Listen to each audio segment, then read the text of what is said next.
Praise the lord. ప్రతిరోజు పరిశుద్ధాత్మతో కలిసి నడవండి అనే కార్యక్రమం ద్వారా మీ అందరికీ కూడా ప్రభువైన యేసుక్రీస్తు నామం పేరిట మా ప్రేమపూర్వకమైన శుభములు తెలియపరుస్తుంటున్నాను. అందరూ కూడా బాగున్నారా? మరి ఒక నూతనమైనటువంటి ఆశీర్వాదకరమైనటువంటి ఈ రోజును పరిశుద్ధాత్మ దేవుడు మన ప్రభువైన యేసుక్రీస్తు ప్రభువారు మనకు అనుగ్రహించిన రీతిని బట్టి ఆయన పరిశుద్ధమైన నామానికి మహిమ ఘనత ప్రభావములు కలుగును గాక. ప్రతిరోజు కూడా దేవుని వాగ్దానముల ద్వారా ధైర్యపరచబడుతున్నారని, ఆశీర్వదింపబడుతున్నారని నమ్ముతూ ప్రభునామాన్ని స్తుతిస్తూ ఉన్నాం.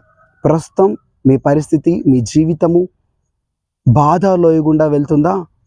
నువ్వెవరినైతే ఎక్కువగా ప్రేమిస్తూ ఉన్నావో, ఎవరినైతే ఎక్కువగా నమ్మి ఉన్నావో వారి చేతనే మోసగింపబడి ఉన్నారా? మీరు చేసిన వ్యాపారంలో, మీరు చేస్తున్నటువంటి పనులలో కొంతమందికి డబ్బిచ్చి, కొంతమందిని ఎక్కువగా నమ్మి మోసపోయి ఉన్నారా? అందును బట్టి కృంగిపోయి బాధలో, విపత్తులో, దుఃఖములో ఉన్నారా? ఈ రోజున పరిశుద్ధ ఆత్మదేవుడు వాగ్దానం చేసి మీతో మాట్లాడుతున్నాడు. యోబు గ్రంథము 36వ అధ్యాయము 16వ వచనం, బాధలో నుండి ఆయన నిన్ను తప్పించును. ఆమేన్. ప్రస్తుతం మీరు ఏ బాధ లోయగుండా మీరు ప్రయాణం చేస్తున్నారా?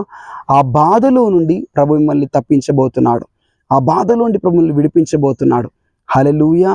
నిశ్చయముగా ప్రస్తుతం నీ కుటుంబంలో, నీ జీవితంలో ఉన్నటువంటి గడ్డు పరిస్థితులు, భయంకరమైనటువంటి దుఃఖకరమైనటువంటి పరిస్థితులన్నిట్లో నుంచి నిన్ను ప్రభు బయటికి తీసుకొని రాబోతున్నాడు.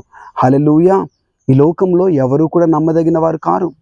వారి చేష్టల ద్వారా కానీ, వారి యొక్క మోసపూరితమైన ప్రేమ ద్వారా కానీ, వారి యొక్క దూషణకరమైనటువంటి మాటల ద్వారా కానీ మళ్ళీ దుఃఖపరుస్తుంటారు, మళ్ళీ బాధ పెడుతూ ఉంటారు. కానీ ప్రభు మాత్రమే నిజంగా మనల్ని ప్రేమించేవాడు. ఆయన మనల్ని ఎప్పుడు కూడా బాధ పెట్టడు, ఆయన మనల్ని ఎప్పుడు కూడా దుఃఖపరచడు, ఆయన మనల్ని ఎప్పుడు కూడా గాయపరచడు. ఆయన ప్రేమ స్వార్థం లేనిది, నిస్వార్థమైనది. ఆయన బాధపడుతున్నటువంటి వారిని ధైర్యపరిచి, ఆదరించి వారి బాధలోంచి విడిపించేవాడు. హల్లెలూయా. బెతెస్దా కోనేరు దగ్గర ఎన్నో సంవత్సరం నుంచి, 38 సంవత్సరం నుంచి బాధతో, వ్యాధి యొక్క బాధతో ఉన్నటువంటి ఆ వ్యక్తిని ఏ విధంగా అయితే ఆ బాధలోంచి బయటికి తీసుకొని వచ్చాడో, అదే రీతిగా మీరు ఏ బాధలో అయితే ఉన్నారో ఆ బాధలో నుండి ప్రభువైన యేసుక్రీస్తు వారు మిమ్మల్ని బయటికి తీసుకొని రాబోతున్నారు. మీ బాధ నుండి ఆయన విడిపించి మీకు విడుదలను, క్షేమమును, ఆశీర్వాదమును, ఆరోగ్యమును అనుగ్రహించబోతున్నాడు. కళ్ళు మూసుకొని ప్రార్థిద్దామా? మీ బాధలో ఉండి మీరు బయటికి రావాలని, మీ యొక్క హృదయానికైనటువంటి ఆ గాయము, ఆ బాధ ప్రభు యొక్క ప్రేమను బట్టి మాన్పబడాలి అని, మీరు విడిపించబడాలని నేను ప్రార్థించబోతున్నాను. కళ్ళు మూసుకుందామా? యేసుక్రీస్తు ప్రభా మీకు వందనములు. ఎంతమంది బిడ్డలైతే ప్రభా మోసగింపబడి మనుషుల యొక్క మాటల ద్వారా, మనుషుల యొక్క మోసపూరితమైనటువంటి ప్రేమల ద్వారా గాయపరచబడి బాధలో, దుఃఖంలో ఉన్నారో, వారికి ఉన్న సమస్యలను బట్టి, వారు వెళ్తున్నటువంటి ఆ బాధ లోయను బట్టి ఏ విధంగా అయితే దుఃఖంలో వారు మునిగి ఉన్నారు, యేసుక్రీస్తు నామంలో వారి బాధలోండి వారిని మీరు తప్పిస్తానని వాగ్దానం చేశారు. తప్పించమని ప్రార్థిస్తూ వేడుకుంటున్నాను. యేసుక్రీస్తు నామంలో ఆర్థిక సమస్యలను బట్టి బాధలో ఉన్నారేమో, వారికి ఉన్నటువంటి వ్యాధి రోగమును బట్టి బాధలో ఉన్నారేమో, యేసుక్రీస్తు నామంలో వారు విడిపించబడుదురుగాక, వారు బయటికి వచ్చుదురుగాక, వారి బాధ యేసుక్రీస్తు నామంలో తొలగిపోవునుగాక అని ప్రార్థిస్తున్నాను.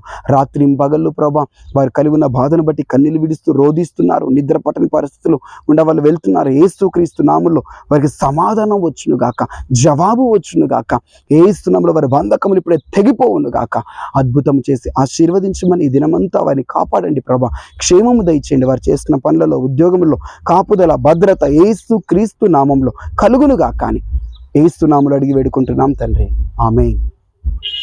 Thank you. God bless you. Praise Lord. మీరు ఉన్నటువంటి బాధలో ఉండి ఇక మీరు బయటికి రాబోతున్నారు.